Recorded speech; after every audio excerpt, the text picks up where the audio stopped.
AM Best is maintaining its stable outlook on Japan's life insurance segment despite economic uncertainties.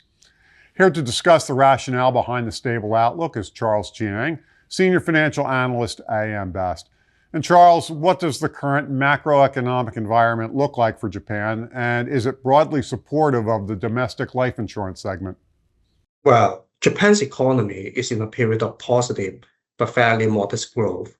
The IMF is projecting its real GDP to expand by around 1.1% this year, slowing to about 0.6% in 2026. So as you can see, there's nothing dramatic, but the trajectory is stable. But what has changed meaningfully is the inflation and the interest rate environment. Inflation is running at 3.3% in 2025, which is well above Bank of Japan's own target. And in response, the Bank of Japan has been normalizing its monetary policy. They raised the benchmark rate to 0.75% in December 2025, and further increases are also expected going into next year. Now, that rising interest rate environment is actually a structural tailwind for life insurers in Japan, because it improved their investment yields and investment spread. So on balance, while the economy is not roaring ahead, the macro conditions are genuinely supportive of the segment's fundamentals, which is one of the reasons why we are comfortable maintaining our stable outlook. Japan's insurance market is highly mature, well penetrated, and faces significant structural challenges from an aging and shrinking population. How is this shaping premium trends, and are insurers finding ways to adapt their product mix? Yeah, thanks for your questions. That's very good questions, and it is a real structural challenge to the industry. The industry's annualized premium in force have remained broadly steady. That is essentially a reflection of persistently low economic growth combined with demographic headwinds in Japan. So you're not going to see the kinds of strong premium growth you might find in other developing markets. But what's interesting is the shift within the product mix. On the savings side, higher domestic interest rates and inflation have driven stronger demand for asset accumulation products. In particular, Japanese yen-denominated saving products, which have become more attractive as domestic interest rates have risen. And on the protection side, insurers are actively developing new products tailored to the aging population as well. Think private supplemental cover for dementia, nursing care, and health promotion. These are all aligned with demographic demand, and their recurring premium nature also supports the stability of premium in force over time. Insurers are also investing heavily in agency channel digitalization and AI-driven sales tools to sustain sales premium, sales volumes against a shrinking labor force. So there is a real strategic effort going into protecting that premium base. The report highlights that investment income is becoming an increasingly crucial component of core profits. Can you walk us through that dynamic and what it means for insurers' strategies going forward? Absolutely. This is one of the more significant structural shifts that we are seeing in the market.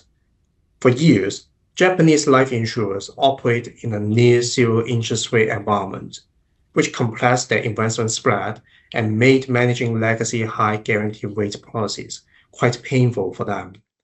But that picture is now changing.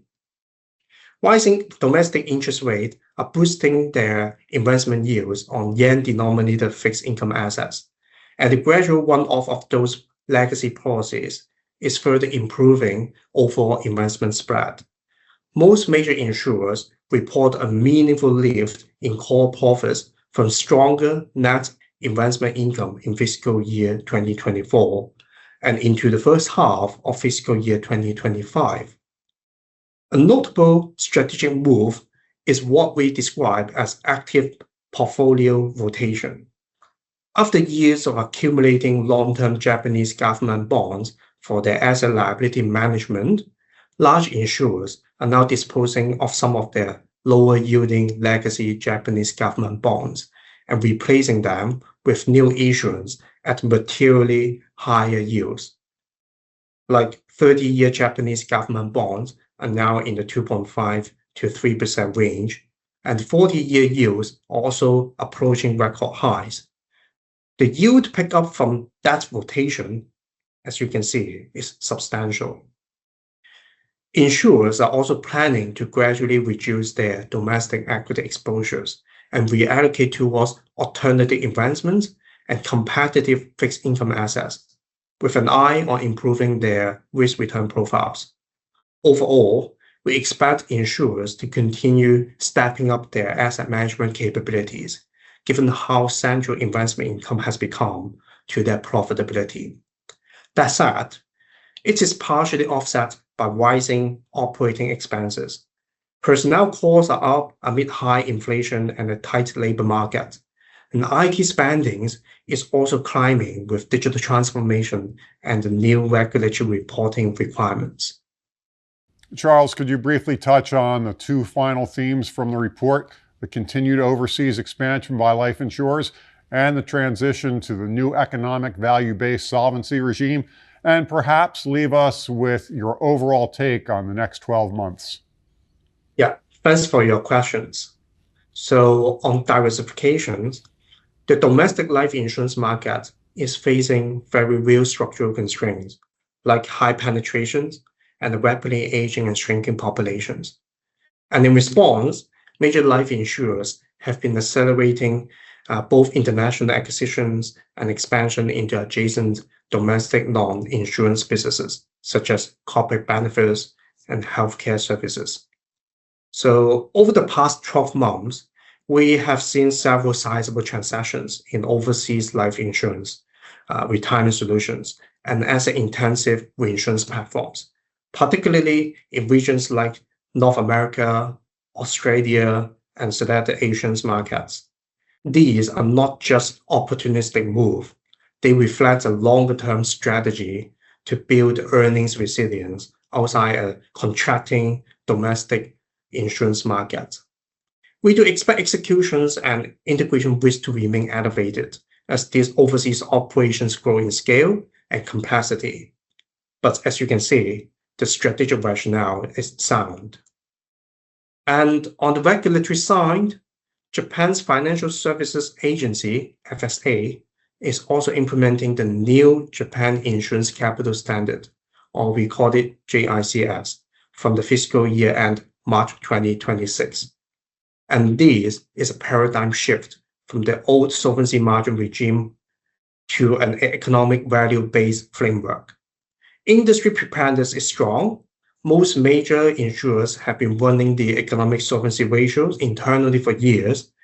And based on FSA's own field testing data, ESRs in the market are comfortably above 200%, well in excess of the 100% regulatory minimum.